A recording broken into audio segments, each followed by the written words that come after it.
Hey guys, Cam for 15, joined back with my Uncle Daryl, and we're here to give a Chicago Bears game recap.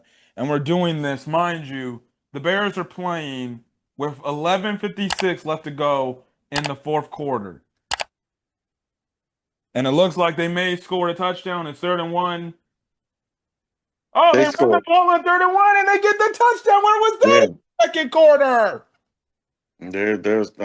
they're still down, what, four scores. Bro, okay. Last game was a winnable game. This game just showed me we're still last in the NFC North yet again, and the Yeah. season is officially over. No, Well, I won't say the season's over, but I will say, yeah, they're officially last place because I really can't see any scenario other than Green Bay, Detroit, and Minnesota suffering some type of catastrophic collapse. injury to a major player on their team, like as the quarterback. And you have a rookie head coach, and even he was frustrated at how things were playing out. He tried to, I mean, you can clearly see it on his face. He tried to hide it, but he just couldn't. He was just, in the first quarter, he was gone, in my opinion. I mean, I shouldn't say gone as far as, giving up or anything like that, but he was just amazed that the right side of the offensive line is still getting penalties, false start and holding penalties. I mean, the Caleb had no time to throw. They're still only handing the ball off to DeAndre DeAndre Swift. Swift. And even in short yardage situations, I'm like, Ben Johnson, you call two quarterback sneaks on second and third down, third and one, Second, no, third and fourth. third and fourth. He calls two quarterback sneaks. And on top of that, on second and 10, he had called, I mean, uh, anyway, I put this to you in text. Today, the Bears just did not play complimentary football. The defense didn't complement the offense. The offense didn't complement the defense. The defense was on the field too long again because the offense Just is bumbling around, getting fumbling penalties. around, getting penalties, handing the ball off to DeAndre Swift, and all he wants to do is dipsy do around people. Look, here's my thing. Here's my problem. So let's go. Let me go back to that thing. So number one, we remember back even before the season started, a week before we play the Vikings. Ben Johnson comes out here and says, I trust Kyle Monangai. This guy, Kyle Monangai, the only touches he gets with the football is if Caleb Williams dumps it down to him on a pass. Yep. I They did don't. hand the ball off to him one time, One time but it was today. it was in Got an stuffed. obvious it was in an obvious running situation. They put everybody in the box. And I'm like, oh, okay, good. This would be a perfect time to do play action. And they hand the ball off to the rookie. You're setting him up to fail. So clearly, and then you go back to that drive, even before that, right? Because DeAndre Swift fumbled, right? He fumbled. Yep. So the next offensive drive we get, he's not in the game. I'm like, okay, that's fine. That's accountability. You're holding DeAndre Swift accountable for fumbling a ball where we were driving to maybe go tie the game at 14 apiece. Fine. We handed off on a reverse to Zacchaeus. It still got some positive yards. That's fine. Then it's third and one. And I'm like, okay, that's simple. You give the ball to your running back, Kyle. Run that guy. Yeah. He don't fumble. Whatever. He's a tough runner. QB sneak to the right. Stuffed. I'm like, you got to go for it here. Clearly, that's the case then, right? Yeah. And guess who else was available today? He was on special teams. Roshan Johnson. Roshan Johnson. I'll get to that in a second. Third and one. Third and one. I'll It's get a to that. typical. I got you a typical Roshan Johnson situation. And what are you doing? You're popping him on special teams. Now, granted, he got the big helmet on, which implies he's dealing with concussions. I get it. I understand it. 3rd and 1, give him the damn football. Then the fourth down, the exact same play call. But how about Exactly. this? We go to the left side. Stuffed.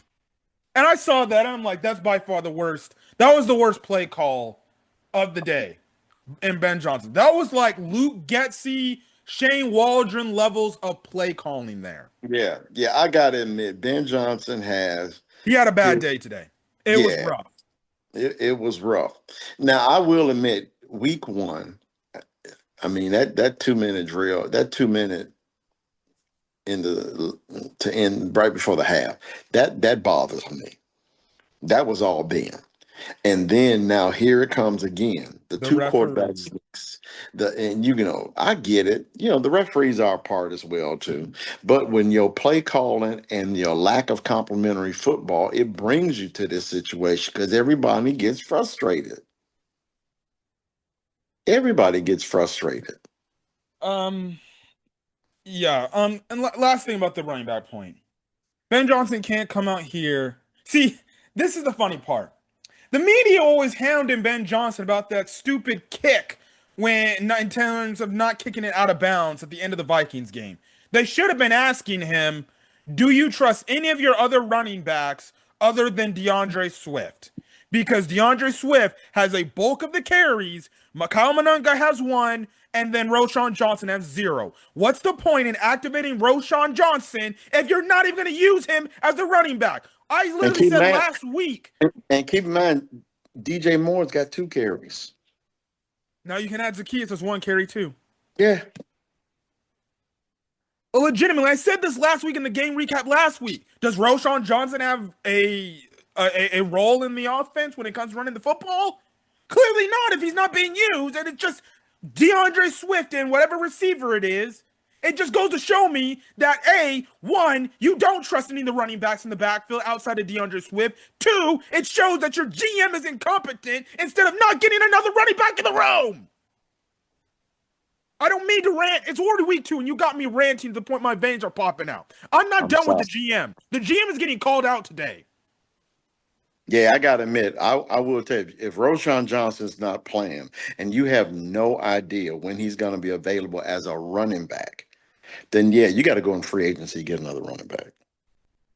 Are we going to call up Britton Brown from the practice squad? He had solid reps in the preseason. Are we going to use him? No.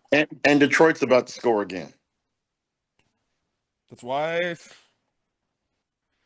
The defense, man.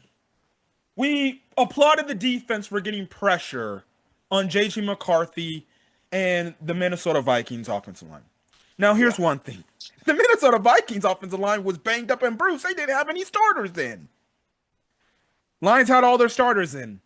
And just like what we've seen the past few years, the defensive line got absolutely no pressure at all.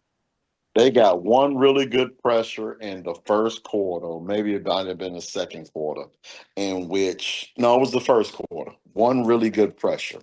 And they made Goff roll out right. Amon-Ra St. Brown, another touchdown. No, he's helping my fantasy team. So it's just no absolute pressure. No pressure from Dio. Montez Sweat, man. We need to start calling this guy out. And it's now starting to look like this was another bad contract extension Ryan Poles gave. This guy showed up when we first traded for this dude. And then since he got that contract extension, he has been a virtual no-show. Yep. It's like, okay, I got my bag. Now I'm just going to chillax and enjoy life. Where is that hunger? Where is the reason why you got that bag? Now, that's another bad extension on your GM.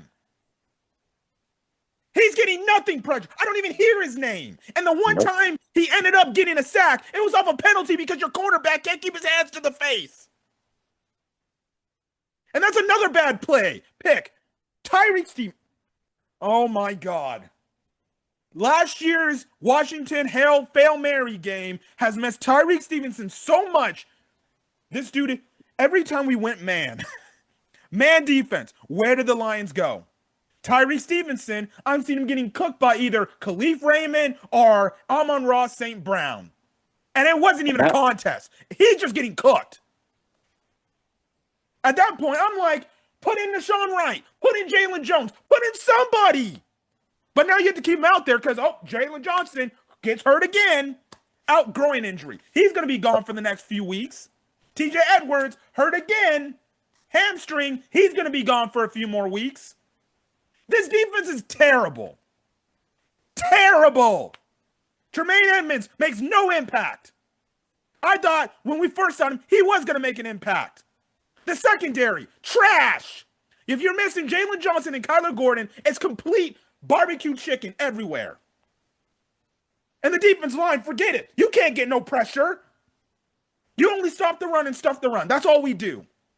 But on passing situations, you can't affect it. First play, when the Lions get it in the third quarter, it's a simple drag route to Jameson Williams, and he goes all the way damn near to the goal line.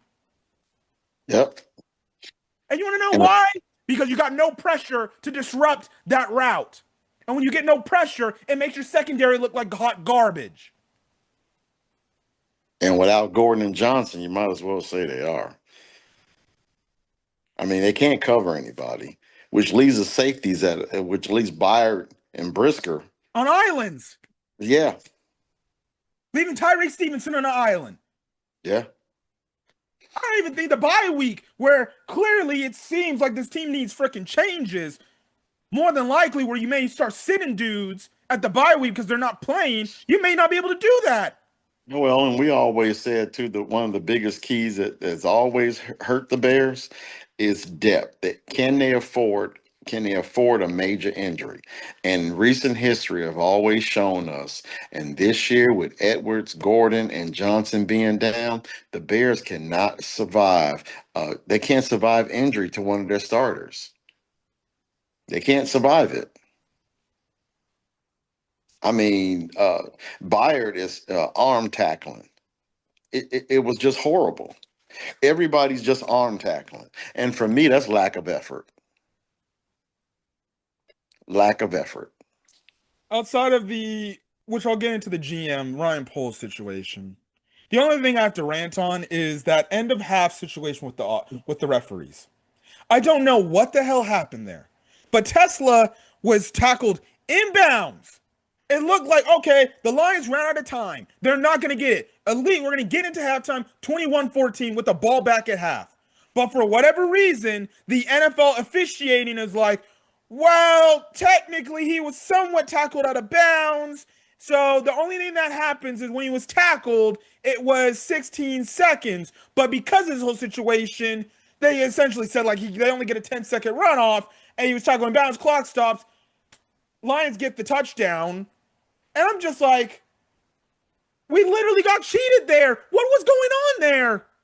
I don't know what's going on there. If I'm anybody in the Bears front office or anybody in the Bears coaching staff, you immediately file a report to the NFL office to say, call these officials, fine them, dock them pay, or fire them and relieve them of their duties. I don't know what was up with that situation. I don't think he got tackled in bounds. You can look at the replay. His arm and his leg got tackled in bounds.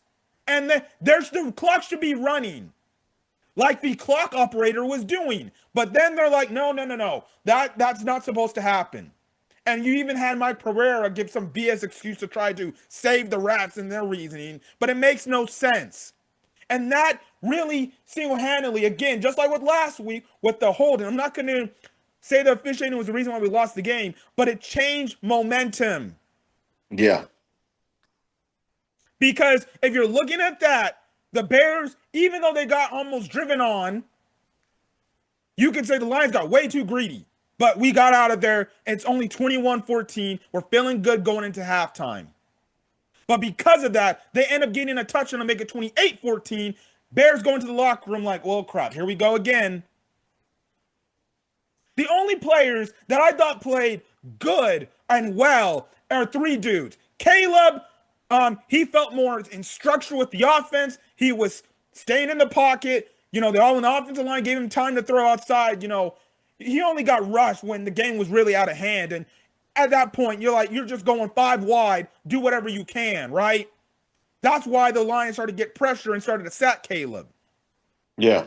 But when things were structured and the game was competitive, Caleb looked good. He was getting the ball out of his hands. He wasn't doing anything too much. He wasn't had to put the Superman cape on. That was fine. That's what we want to see. That's the growth. I thought he played much better this game and everything because we were actually moving the ball when it was competitive in that second quarter. If you take away the fumble and you take away the penalties, we may be scoring touchdowns or getting field goals. Another guy that I thought played good was Rome. He had 2 TDs. He looked good today. And then Joe Tooney was the only other guy that I thought played really well today. Outside of that, everybody else gets an F. It's like they just didn't come prepared to play. And you know what? That falls at the feet of Ben Johnson again. It really does. Ben Johnson and Dennis Allen. Yeah. Because I got to admit, the defense, for the most part, from the first play, there was no effort. None whatsoever. And for me, stopping a run is all about effort. Yeah. They couldn't get anything. And you saw Byard. Byard was frustrated right off the jump. But at the same time, though, when you let Jamar Gibbs get away and get out like that and hit the edges, you got nobody to blame but yourself. Yeah. You're not beating them to the spot. And then when you do beat them to the spot, you're arm tackling. Yeah. Not getting off blocks. Yeah. And this leads me to the last point of the video before we get out of here, which is going to be, again, another rant. I really didn't expect myself to be ranting to the point I have my veins popping out of my forehead. This leads to the bottom. This leads to the thing. Again, we've said this for multiple years. The Bears just have a talent problem. They have a talent problem. The reason why we get no pressure, no push on the defensive line is because we have a clear-cut talent issue. And that falls at the feet of the GM. We can continue to change the quarterback. We can continue to change the coach. We can continue to change all these other things. It doesn't matter if your GM is not getting impact players on your team. Let's even start off with the inactive list. Ozzy Trapillo, Shamar Stewart, and Kieran Amadagaji. All healthy scratches. Inactive. 2 of those guys are second-round picks. One of them was your third-round pick from last year. Why are they not doing anything? Why are they scratches? Because at this point, if Ozzy Trapillo was active, I would have taken out freaking Darnell Wright and put in Ozzy and said, you go do this thing. Win this right tackle job.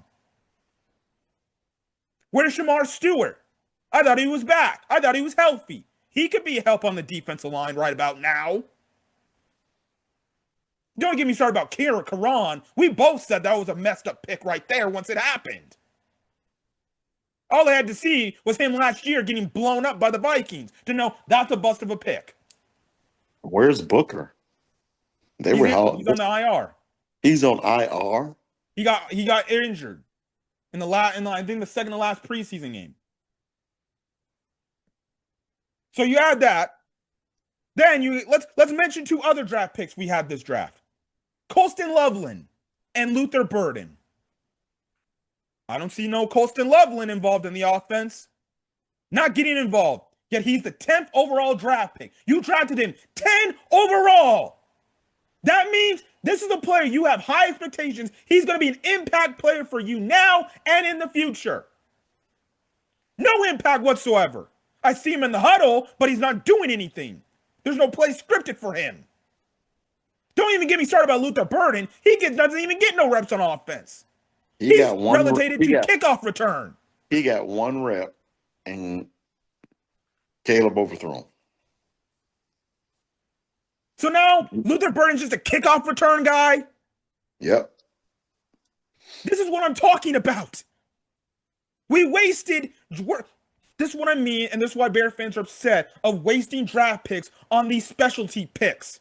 We could have used a defensive lineman, an edge rusher at number 10. We could have used a tackle to go get an actual left tackle instead of Ozzy. That's clearly he's a right tackle. You could have used the 10th pick for a left tackle to replace Braxton. This is the crap I'm talking about when it comes to the GM.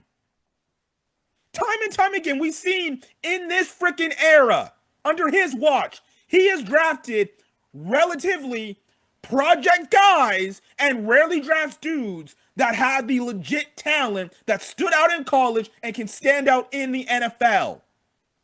Now, I'm going to be in that. I used to be against it, but now maybe I'm going to be with it, the whole Jalen Carter crap. Because Darnell Wright does not look good. And Daniel Shar has already came out and said when he loses focus, he's not playing at the level we want him to play at. The only impact draft players I'm seeing so far from Ryan Poles is probably Kyler. His only problem with Kyler Gordon is he always is freaking hurt. Yeah. Then maybe Rome, and that's it. No other impact players from your draft picks. So you're telling me he's only hit 2 out of the many picks he's had and everything. And on top of it, you can put Williams in that bunch, but he was the number 1 overall, so he's a given. So three. He's a given. And then on top of it, going into the season, we are now having cap issues again. The team is getting up against the cap. We had to restructure contracts to lower the cap. And we have no impact players. I saw this stat line on Twitter. Bill Emery had 4 Pro Bowl players when he drafted, mind you. Players he drafted that ended up becoming Pro Bowlers. Ryan Pace has had 7. Ryan Poles, guess how many Pro Bowl players he had under his regime? That he's drafted? Yes.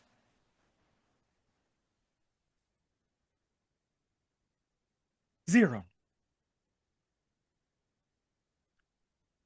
Ryan Poles is a record. I think it's 15, and I think it's going to be 38 or 39. That's his record. Eberflus had a record of 15 and I believe 30-something, 32, around that range. Ryan Poles was equally as bad as Matt Eberflus was. He approved of the Matt Eberflus the hiring, instead of telling George and Ted Phillips at the time, saying, hey, hold on. Oh, and even Bill Polian, hold on. Let me hire my own guy. Let me do my own search. He agreed with that. He's like, okay, if that's what you guys want. And then last year, before you knew you were going to go draft a quarterback, you said, you know what? Let's not give my rookie quarterback an offensive-minded coach to help him ease him into the league. Let's bring back the worst head coach in Bears history, Matt Eberflus. He approved that. He hasn't made any crazy substantial draft pick that is something outside of Rome, Caleb, and Kyler where you can say those are dudes that can lead us into the future for this organization. And then when it comes out to the free agency pool, none of those guys really make a big enough impact. And then we trade away picks for guys like a Chase Claypool, who, guess what? He's out of the league. Now we're looking at Montez Sweat. We traded a 2nd-round pick for that guy, and we gave him an extension. And what do we get from him after that? Nada. 0. This team has been poorly constructed. He doesn't address the needs. It's as if he neglects the needs. He knows the needs, but no, we're not going to do that. And then, we need an impact player here. We need to take the best available position for defensive line or edge or tackle here. No, he doesn't do that. He's yet to draft an edge rusher outside of Austin Booker. And he drafted them in the late rounds. His 2 edge rushers he's drafted, Dominique Robinson and Austin Booker. What rounds were they drafted in? Austin Booker, the 4th round, Dominique Robinson, 5th round. How are you going to make an impact player from a 4th and 5th round pick? Your top end talents that are edge rushers in this league, they're 1st round picks for a reason. And then when it comes to the offensive line, you got to take the best of the best. I love Rome. I love Rome, but why did we not get Olu Fashanu, who's doing good things for the Jets? Oh, it's a scheme issue. I don't care if it's a scheme issue. You take the best available player on the board at that position and you draft them. The problem with Ryan Poles is he drafted players outside in. There's a reason why he played big money to Drew Dahlman, extended Joe Tooney, and he traded for Jonah Jackson. That's looking like another bad trade. Because he's trying to make up for the mistakes he made. And that shows me when you're trying to do this Band-Aid work, it shows me you're already admitting that you failed at your job. And why the Bears even decided, why the McCaskies even decided to give this idiot a freaking extension. He's locked in. I don't know if you can even fire him. I'm honestly making the case, who cares if you gave him the extension? Fire him at the end of the season or fire him mid-season and prove the point. If it gets worse, you're going to have to clown that. You're going to have to throw this guy in the trash and say, you're not good enough. Because realistically, what is Ryan Poles' saving grace? Ben Johnson, the first round, and the 2 first-round picks back-to-back years. That's his only saving grace. After that, there's nothing else you can say Ryan Poles has done positively outside of maybe the cap situation when he first got here that he deserved the extension. He hasn't proven he deserved anything. He had the same bad record as Eberflus, if not now worse. He's arguably going to go down as the worst GM in Bears history. And if we don't get this figured out now, this could set the Bears back decades. Yep. That's the problem. When you have your GM drafting projects, not legit dudes. That guy from Marshall, the Ravens took him. And I know he had character issues, but sometimes maybe you just got to be like, you know what, screw it. I know he's got character issues, but we trust the guys in our coaching staff to get him right. And you got to trust your coaching staff to be willing to take a guy that may have character issues, that may have off-the-field issues. And no, we don't do that. It's always about the character mindset. We got to have good characters. Well, sometimes it's okay to have maybe one bad boy. I'm already done with Ryan Poles. I think he needs to lose his job. I don't think he's going to lose his job because they gave him an extension and they paid him. And unless the Bears and the McCaskies family are fine with paying a GM that's no longer here, because if he gets fired, we know where he's going back to. Kansas City. Yeah, they'll gladly pull him back in. Because he'll just go be like some sort of weird scouting assistant to the GM, and he'll still be beloved over there. Yeah. The Bears are an embarrassment. Look, I said that maybe they could win 8-9 games this year. They look like they may not, they look like the only highest win total they can get is maybe 4 or 5 wins this year, the way they're looking. I was saying 5. There's absolutely no way. None. Not with the way they're playing. And, Ben Johnson, and we've said this before in the past too, the problem with hiring head coaches from the offensive side of the ball is, they get a little egomaniacal and think they stuff don't stink because they feel they're the smartest guy in the room. But right now, Ben Johnson does not look that way. He doesn't look that way. And Dennis Allen looks like he's washed up. Well, I can't really blame the defensive issues on Dennis Allen when he's got no talent to work with. Well, that's true too. And you add in all these injuries to Jalen Johnson, TJ Edwards, and then Kyler Gordon. Yeah. And then you have to deal with basically twos and fews. The game's already went final. The Bears lost 52-21. That's embarrassing. Yep. I expected a closer matchup. And maybe also that just goes to show you how far away we still are from the Lions. That also shows me how really far away we are from the Packers. Because the Packers have these guys in all sorts of issues. Yeah. Which only tells me when we play freaking Green Bay, expect us to get beat down. And you Yep. know Matt LaFleur is going to take that personal because Ben Johnson took a shot in his introduction press conference. Yep.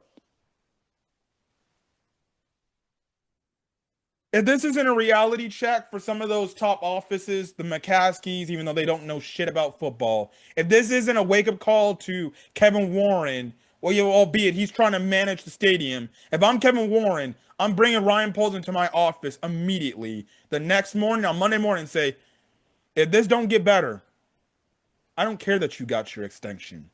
You'll be out of here as fast as Eberflus was gone last year.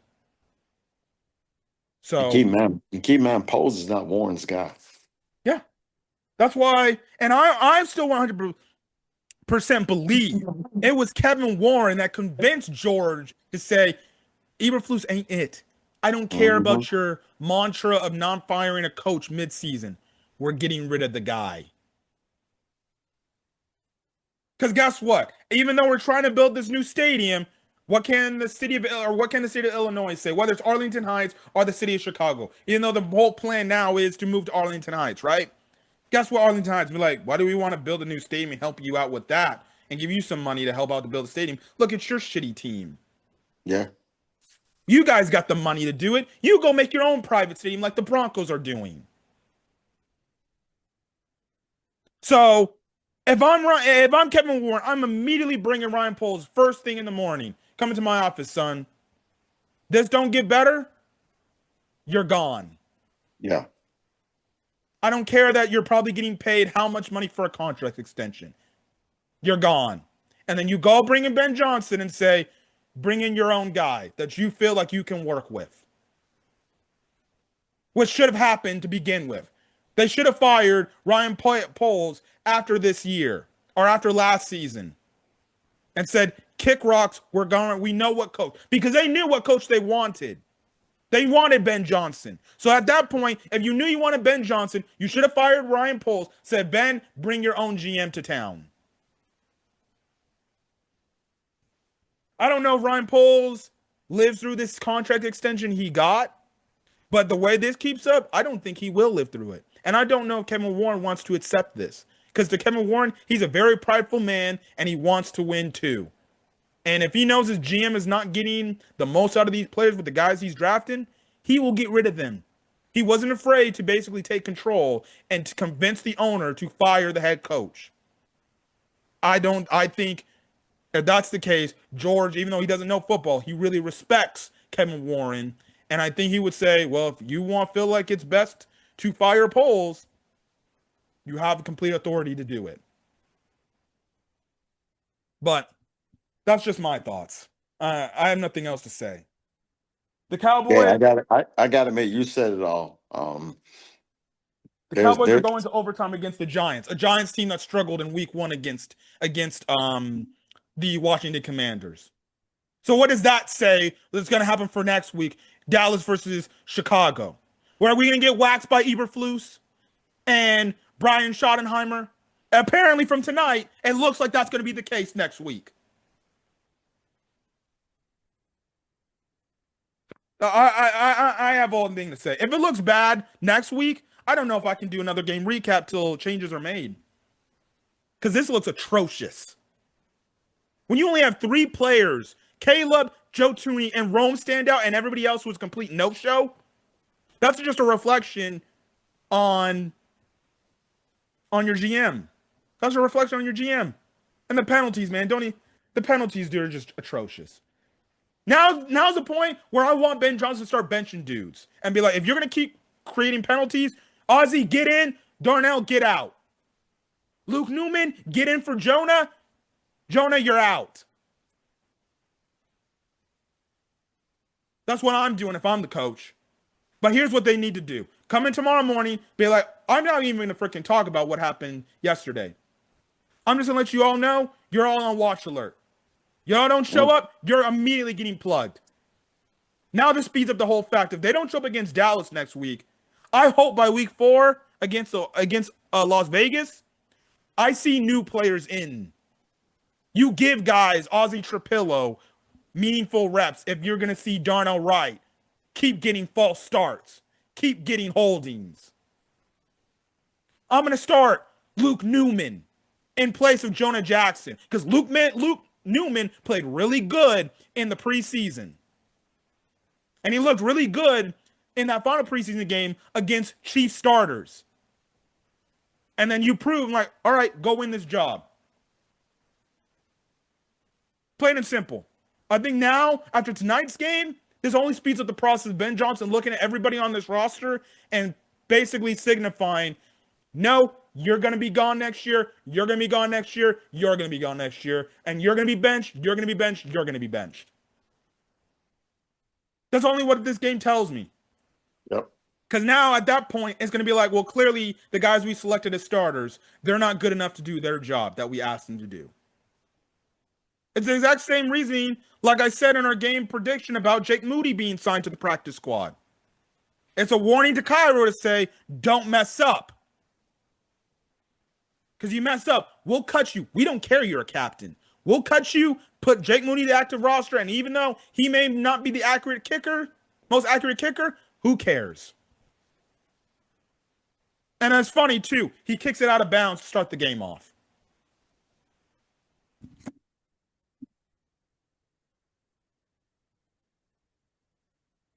Any other final thoughts? I know we got like 2 minutes left.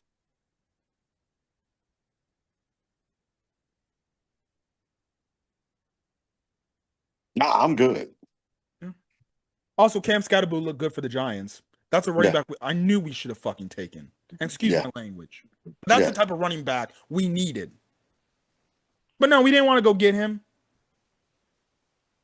The GM at the end of the day makes the final picks. The coaches can put recommendations in, but the GM makes the final picks at the end of the day. But anyways, the Bears lose in embarrassing fashion, 52-21. Let's just hope they have more pride against the Cowboys next week at home. Because if they don't, man. And look, here's the problem. Jared Goff picked them up. Yeah, picked them apart one by one. Dak Prescott's a veteran quarterback. He's going to do the exact same to this defense. Plain and simple. And then we got no Jalen Johnson, and they got CeeDee Lamb. You expect me to believe Tyreek Stevens is going to cover CeeDee Lamb like that? Barbecue chicken. Every time. Anyways, bring it out of here. Hopefully next week I'm not ranting as crazy, but I just had to. You're warranted. It's the same piss poor product. Like, if this doesn't work, I don't know if I want to even continue watching Bears football for the rest of my life. Like, I might just go be a local LA fan. Oh, don't do that. That's how bad it's gotten for me. Anyways, we're gonna get out of here. We're running out of time. I'm gonna go watch football and enjoy the rest of my Sunday. Yeah, me too. All right. Have a good rest of your day. Peace. Yep.